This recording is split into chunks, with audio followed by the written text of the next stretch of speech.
And a 10 boyfriend killer. After his research on the Speed Force while at residency in the Flash Museum had gained some traction, Eobard fell in love with a reporter named Rose who had been hired by Central City Science Today to interview him. However, he learned that she was engaged. So his future self interfered with the timeline, killing Rose's fiance in an attempt to get her to love him, but it didn't work. So he proceeded to kill every man she had started seeing after her fiance, and eventually every man who she had ever dated at all. So when she steadfastly refused to believe that her fiancé was gone for good, they became platonic friends. However, she continued to just brush off Thawne's romantic advances, eventually retaliating physically when he attempted to kiss her. In anger, his future self traumatized the reporter as a child, rendering her mute and causing her to be institutionalized for the rest of her life. Although, if she was still friends with Eobard while knowing full well that he was just in love with her, she only had him around for attention at that point. Any good person wouldn't be friends with someone who was in love with them if they didn't feel the same. Just saying. I'm causing a few of you to rethink your relationships, huh? In at 9, ripped a letter. This doesn't sound like a lot, but trust me. Not even Batman was safe from this devil. During the events of the Flashpoint comic arc, Barry brought back to Batman a letter from his father, who is alive in the Flashpoint timeline as Batman. It's the only contact that Batman has had with his parents ever since they died. So it would be a shame if something were to happen to it. Oh wait, that's right, Thawne decides to rip it to shreds so that it couldn't even be reassembled. It also didn't help that Thomas was the reason that Thawne was killed in that timeline, so yeah, this was certainly a way to get back at Thomas even though he was dead in this timeline, which was probably the best way to get revenge. But like, this was still super unnecessary, but I guess it was worth it in the end for Eobard, but it would have messed up Batman real bad. And at 8, Flashpoint. Speaking of Flashpoint, let's talk about the fact that Thawne is in essence the reason that Flashpoint is a thing. I mean, if Thawne had never killed Barry's mother, Barry would never have had to go back to save her, resulting in the Flashpoint timeline. Depending on what version of time travel, or I guess what theory of time travel you believe. Either there was an original timeline where Barry's mother didn't die but he still became the Flash, or the killing of Barry's mother always takes place, resulting in a chicken and the egg scenario where Thawne had to create the Flash to then create himself to then go back and create themselves. Either way,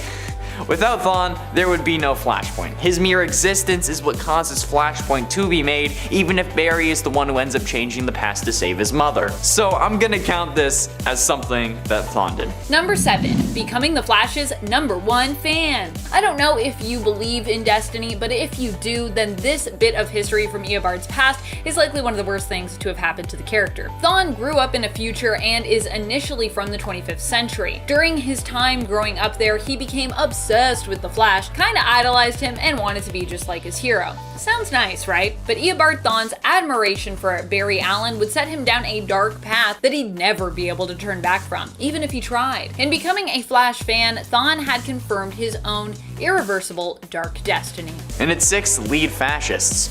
In the Crisis on Earth X crossover event from the Arrowverse, we get our world and a wedding of Iris West and Barry Allen interrupted by a group of fascist soldiers from an alternate reality known as Earth X. The classic Germany wins World War II scenario. However, these soldiers are accompanied by evil versions of Green Arrow and Supergirl. The evil version of Flash is missing, however he does appear in the Ray animated series, which this crossover also technically has a crossover with, but they're just brought into real life. Same kinda like how they did with the Vixen crossover. But the evil version of the Flash in this crossover, oh you bet your ass it's Thawne. Wearing Wells' face no less. Presumably having killed the Barry of Earth X, Thawne helps Overgirl and Dark Arrow lead a group of fascist soldiers on the attack, nearly taking control of Earth 1 if not for the Justice League that hadn't officially been formed yet. Even the Joker turned on Red Skull when he learned that he was actually a fascist and not some kook in a costume. Reverse Flash is worse than Joker. Confirmed. In at number 5, duplicate himself. We got to see a bit of this superpower on display in the CW's Flash series as well as DC's Legends of Tomorrow. Too slow, Miss Lance. Far too slow. This power is also referred to as time remnants or temporal duplicates. Due to his metahuman time travel abilities, it's possible for Eobard to rupture time in such a way that he brings forth copies of himself that have been preserved in the Speed Force. Again, a lot of his power comes by way of him being able to tap into that negative Speed Force, unleashing its true potential. These aren't just your regular duplicates though. Reverse Flash can create doppelgangers that can actually communicate with other people. Scary stuff. In at 4, killed his family. Eobard Thawne was born in 2451. His parents genetically engineered him to be highly intelligent and to have a particular appearance. However, as he grew up, they became concerned about his lack of social skills and tendency to daydream, which was frowned upon in their very regimented society.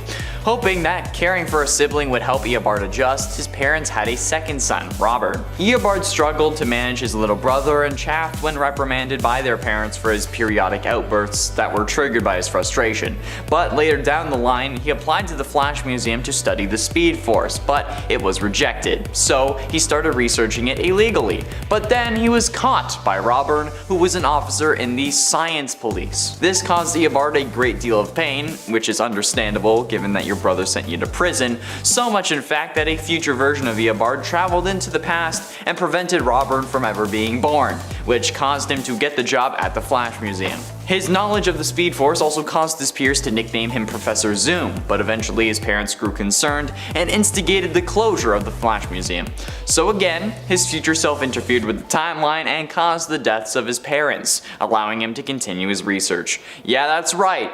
In post-Infinite Crisis, Eobard Thawne killed his family. Number 3, his mother's death. On Prime Earth, Eobard Thawne's origins are a little bit different. Instead of growing up idolizing the Flash, Thawne became a villain as a result of a few traumatic events in his past. One such meaningful event in his life that mirrors one that he is often responsible for making happen in Barry's life in the comics was the death of his mother. Thawne's mother was actually killed by his father, and even worse, a younger Eobard happened to witness this happen. Obviously, him destroying Barry Allen's family life was a way of him making things feel more fair, and also trying to corrupt Allen by traumatizing him as he himself had been corrupted and traumatized. Thawne is also known for his belief in balance within the Speed Force, so this could also be his own twisted attempt at evening the scales. Penultimately, in at number 2, the Dark Multiverse. The original Flashpoint story sees Barry save his mother and create a whole new world where he isn't the Flash, like I explained in number 8. However, in the Dark Multiverse version of the story, Barry doesn't get his speed back, instead dying when he and Thomas attempt to restore his power. So the vacuum left by the Flash is filled by none other than, you guessed it, Eobard Thawne, who claims to be the Flash and proceeds to try and end the war between the Amazons and Atlanteans by threatening and killing, which obviously just works out in his favor and he becomes a hero. Just kidding.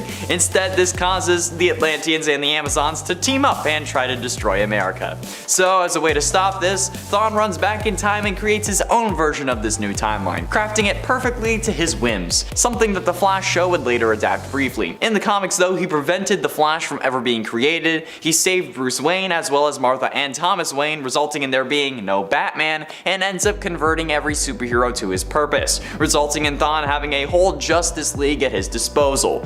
They even have reverse Flash symbols on their outfits. Plus, preventing Batman from ever being made, and I say this every time, is the best decision that anyone has ever made as a villain in this universe. If there's no Batman, there's no one that's going to resist you, because Batman is going to resist every single time. And finally, in at number 1, reverse Flashpoint. The Flash Armageddon is currently an ongoing 5-part crossover taking place in the first 5 episodes of Flash Season 8.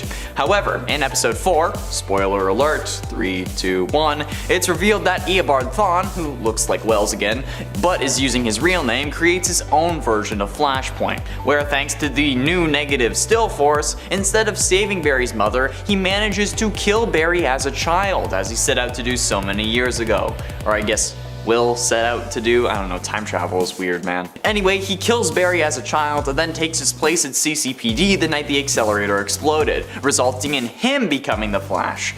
And as this episode takes place, one night away from marrying Iris West. Yeah, so basically, Thawne changed the timeline so that he was actually the Flash. No imitation, no fake outs, he was truly the Flash. Like in this scenario, Speed Force chose him. And Barry was the Reverse Flash, even connected to the negative Speed Force, and having the classic red lightning and yellow suit. And as Damien Dark said, that is a work of evil art. In at number 10, faster than the Flash. For those of you who are unaware, one of Reverse Flash's greatest powers that he leans on when fighting with his nemesis is speed, which seems surprising considering the fact that Barry Allen is arguably still considered the fastest man alive. Due to Thawne creating his own negative version of the Speed Force, it made it possible to tap into powers that most speedsters can't even reach. One of those is superhuman speed, faster than the fastest man alive himself. His ability to move at such great speeds gives him the power of superhuman force as well, meaning a punch to the Flash at Reverse Flash top speed would be devastating. In at number 9, sense alternate realities. In the events that led up to Flashpoint, what seemed at first to be a doppelganger of the Flash turned out to be another version of Barry Allen with the codename Hot Pursuit. The only way we as an audience could have discovered this though was by way of Reverse Flash's power. Reverse Flash has the unique ability of being able to sense whether or not people are from an alternate reality. Sounds a bit pointless, but it actually came in handy. All of the universes in the DCU vibrate at different frequencies, and when New Barry arrived, Reverse Flash could sense this. Eobard knew that Hot Pursuit was from an alternate reality just by feeling that he was vibrating at a different frequency than his own. In at number 8, Age Alteration. Age Alteration, a power that we all wish we could have as we got older, and in the beginning of the Flashpoint series we were able to see this power put on full display. At first Eobard was believed to be gone, but he was actually just disguising himself as a child the whole time. When he realized that the Speed Force is simply made up of time, he could tap into this and use it to his advantage. With this unparalleled knowledge, Eobard could control time and even use it however he pleased. Now he could de-age himself or even steal time from his enemies. In at 7 creates the Flash. Aside from the whole killing Barry's mom thing, turning Barry into the Flash, Thawne in season 1 of the Flash TV show did a whole other thing. After being stranded in our present after killing Barry's mother due to a lack of speed, Thawne decides that the only way to get back to his time was to get the Flash's help. So he kills Harrison Wells, takes over his identity, wears his face, and creates the particle accelerator early. 6 years early to be exact, since originally the accelerator explodes in 2020, thus creating a whole new timeline of events, similar to what Nora does when she helps Barry destroy the Thinker satellite in the season 4 finale, advancing time by 5 years. This time Thawne advanced it by 6 years.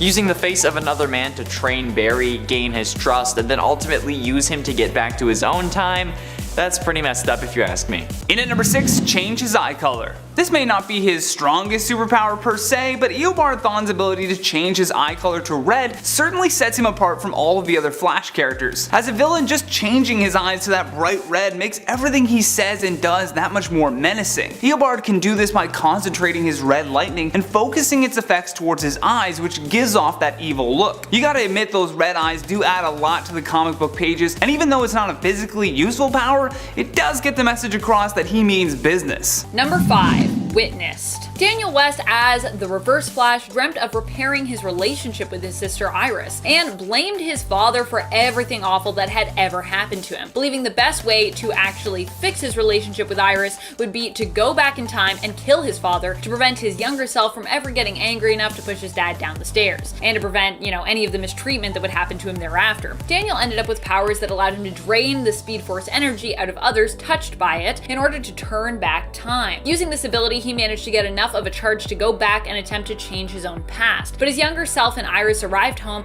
just in time to witness the attempted murder of their father by Reverse Flash, and this only of course ended up creating more trauma for Iris and created a larger rift between them. In fact, a rift that would probably never be repaired. In at number 4, break protective auras. Going back to the Flash Rebirth miniseries in issue number 4, we saw the Reverse Flash unleash some more surprising powers. The Speed Force provides this powerful aura of protection that keeps them safe from all of the harsh effects that come with moving that fast. What they weren't expecting though was that a villain would come along and just smash right through that. Because the common Speed Force that the Flash family draws from is positive, that meant that Eobard's negative Speed Force was more than capable of a countermeasure. As he's fighting with Jay Garrick, Jay tried to take off only to have Reverse Flash to come up behind him and push him forwards, breaking through his protective aura and severely burning Jay in the process. Getting close to the end, and at number 3, the Spear of Destiny. The Spear of Destiny, or Holy Lance, was an immensely powerful biblical artifact capable of altering reality. It is mentioned in Judeo-Christian religions, and it was an ordinary spear before Roman soldier Longinus used it to pierce the side of Jesus Christ after he died on the cross, resulting in its immense supernatural powers. The second season of the Arrowverse show Legends of Tomorrow revolves around the Legion of Doom, composed of Damien Darhk from a time before he was killed by the Green Arrow, Malcolm Merlyn after just watching Damien die on TV, and Thawne. Captain Cold, Heatwave, and Rip Hunter were also among the members, but the main unholy trinity were these three. They did end up managing to rewrite reality, and in this reality, Eobard Thawne made himself mayor of Central City and the owner of Star Labs. Also in the present time, not 2040 or 2140 or whenever he was born, which is weird. But still wanting status and fame, he would use his genius and company to solve various problems around the world, to which he gained various awards and influence over the world. He also had the demonic speedster that was chasing him, Black Flash, as his personal pet prisoner who constantly struggled to get free of his cell. He also made it so that Ray Palmer, Martin Stein, and Jefferson Jackson worked for him and had miserable lives. He also had Rip Hunter trapped inside the Wave Rider when it was shrunk, and he kept it as like a little statue in his lab, which is that's a whole other can of worms. In at number 2, Regeneration. The Flash Volume 5, issue number 23 was a shocking testament to how truly powerful Reverse Flash is. At the start of the comic book, Eobard looked to be nothing more than a pile of bones on an examiner's table, but Barry knew it was all a ruse. Even while looking at his enemy's deceased body, he knew that it was just another one of his tricks. Then before the next page, we saw a little spark of life in the eyes of Eobard. By the end of the issue, he had fully regenerated back to his original state and was waiting for Iris West when she got home with Wally. This means that Reverse Flash is able to repair and regenerate entire cells even if he's been dead for a while. Guy's immortal. Last but not least, in our number 1 spot, Retrocognition. This power also became a pivotal part of the Reverse Flash's arsenal and was put on display in the Flash Volume 5, issue number 19. It was the power of memory, but not in the sense that we think of having a good memory. After lightning struck his cell at Iron Heights, Thawne suddenly could remember his entire life before the Flashpoint, which also included memories of Thomas Wayne killing him. The more shocking part about this power was that these memories had been erased from his mind following Flashpoint, yet still when he broke out of his cell, everything came flooding back, and now he was more ready than ever to take his revenge. Number 10, Costume Destroyed. I mean, this is definitely something Reverse Flash recovered from as it happened during his first appearance, but still, it sucks to have your costume destroyed, especially one as powerful as Thawne's was initially. During his first appearance, it's Barry's old costume which Thawne randomly finds that gives him his super speed. Wearing it makes him speedy, so in the end, when he crosses paths with Barry Allen's The Flash, Allen is certain to take the costume from Professor Zoom after defeating him. He not only takes it, but is also sure to burn it up so he can never use it again. Of course, for Professor Zoom, as frustrating as this may have been at the time, it would only be a minor setback for the villain. Number 9, Love Denied. In a weird turn of events, Eobard Thawne appears to Iris West and claims he is in love with her. Of course, we can't really trust that this is true. It could have just been a ploy to mess with Barry had she agreed to be with Thawne. But either way, Iris refuses Thawne's advances. Iris would rather die than be with him, which is exactly what Thawne had in mind. Suffering either from a bruised ego or simply looking to find a new way to mess with Barry after Iris refused to go with him, Thawne killed her by phasing his hand through her brain, but making it solid momentarily when it was still in there. Ick. Although having your heart broken is never nice, this is no way to react to someone declining your advances, Thawne. Number 8, Tricked into Returning Home. Following Crisis on Infinite Earths, Eobard Thawne shows up in that current continuity and attempts to impersonate Barry Allen. After a mental break and in a state of disillusion, Thawne actually believes in fact that he is Barry Allen. Barry at this time was gone, believed dead after the events of Crisis on Infinite Earths, and as a result, Wally West clues into the fact that this isn't Barry Allen, but an imposter. Wally then tricks Thawne into returning to the 25th century. Upon his return, Thawne also seems to have lost his memory of this event and only has an unexplainable hatred for Barry Allen and the remains of his own old costume as clues as to what exactly happened to him. And friends, before we move on to this next spot, just a quick reminder, if you love lists about the Flash as much as I love giving them to you, please be sure to let us know by giving this video a thumbs up. In at number 7, the Sonic Snap. In the Flash Rebirth miniseries, Reverse Flash made a comeback in a big way and absolutely terrorized the Flash family while doing it. As we've learned so far, the negative Speed Force comes with all of these different abilities, and some the Flash fam were absolutely not even prepared for. To make matters worse, he got a few pointers from the evil speedster villain Zoom. After being chased by Kid Flash and Max Mercury, Eobard took a moment to stop his assailants in their tracks by simply snapping his fingers. That little snap isn't used often by Reverse Flash, but man, when he did, it knocked the heroes into next week. The Sonic Snap is so strong it completely bowls over even the fastest of enemies chasing him. Plus, it most likely causes huge ripples in reality itself. Number 6. His mother's death. There is another character who is also known as Reverse Flash named Daniel West, who first appeared during the New 52 in the 2012 run of The Flash in issue number 0. Daniel West's story is possibly more tragic than Professor Eobard Thawne's, in some spots at least. In Daniel's origin story, his mother died in childbirth and his father forever blamed him for this, seeing it as his child's fault. While his father treated him badly as a child because of this and turned to drink, his sister Iris tried to protect him from their father's anger. However, Daniel's mistreatment created a sense of frustration and anger within him too that one day boiled over, causing him to push his father down the stairs in retaliation. This set Daniel down a darker path and also ruined his relationship with his sister. Halfway through, and at number 5, framed Barry's father. In the process of killing Barry's mother out of anger since he couldn't manage to kill Barry, Thawne ended up framing his father for the murder and gets him sent to prison. Obviously, this wasn't really avoidable because of how time works or whatever, but this still causes Barry a great deal of pain. I mean, that was the ultimate intent, but it's still pretty messed up. And in The Flash Season 2, Thawne confesses to the murder of Nora Allen in an effort to show Barry that even with his dad out of prison, he still won't be happy, which is even more messed up. Especially given that him getting his father out of prison directly results in his death at the hands of Zoom.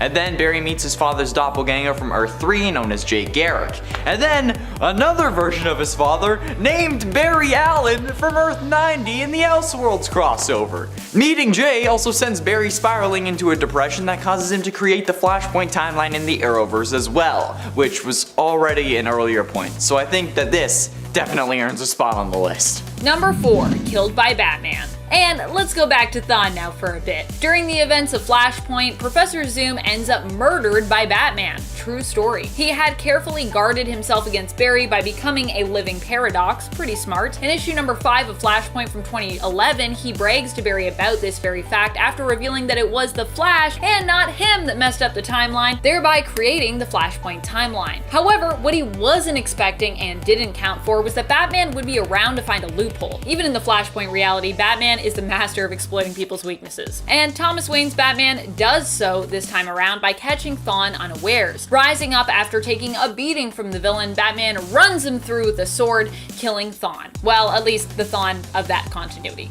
Of course, Thawne, I feel like, is never gone. He would be back. In at number 3, erase people from existence. All of the Flash family that operate with the Speed Force have the ability to travel through time, but as we saw with Barry Allen and Flashpoint, they experience time travel with a lot more consequences. Again, this goes back to the differences between positive and negative Speed Force. Just because they experience consequences for time travel doesn't necessarily mean it works the opposite way. Eobard's powers are similar, but allow for much more leeway. His version of time travel introduces much more of a chance to manipulate, even being able to eliminate people from existence with no negative repercussions. In fact, the concept of time and reality will just bend to whatever he did to those timelines, meaning he could erase someone from their reality without anyone ever noticing. Number 2. Discovering the truth. One of the worst things to happen to Eobard, and something that would cement his role as Barry's worst and of course best villain, was when he went back in time to meet Barry and visited the Flash Museum. Eobard Thawne, you see, idolized Barry and looked up to the Flash as a hero because he wanted to be just like him. Unfortunately, due to a predestination paradox, he would learn upon traveling back in time to meet his hero that he, Eobard Thawne, Professor Zoom, would later become Alan's greatest villain. This shocking revelation would drive him insane and ironically turn him into the villain that he would become. Number 1. Learning the truth of his ancestry. One of the most shocking revelations in comics has to be when we all learned, Thawne included, of his connection to the Allens, and how he was actually related to them. What? So all this time, he had only been causing pain to his own family, at least his family by blood. Eobard Thawne, it turns out, was the descendant of Malcolm Thawne, who was actually the twin brother of Barry Allen. The twins were separated at birth, with Malcolm being raised by by adoptive parents who believed they were actually his biological parents, and Barry being raised by their birth parents, the Allens. When Thawne learns of this, it only adds to his frustration and anger, as it makes him once more face the facts that he was destined to become Barry's true nemesis, and that he can never escape this fate or escape Barry Allen.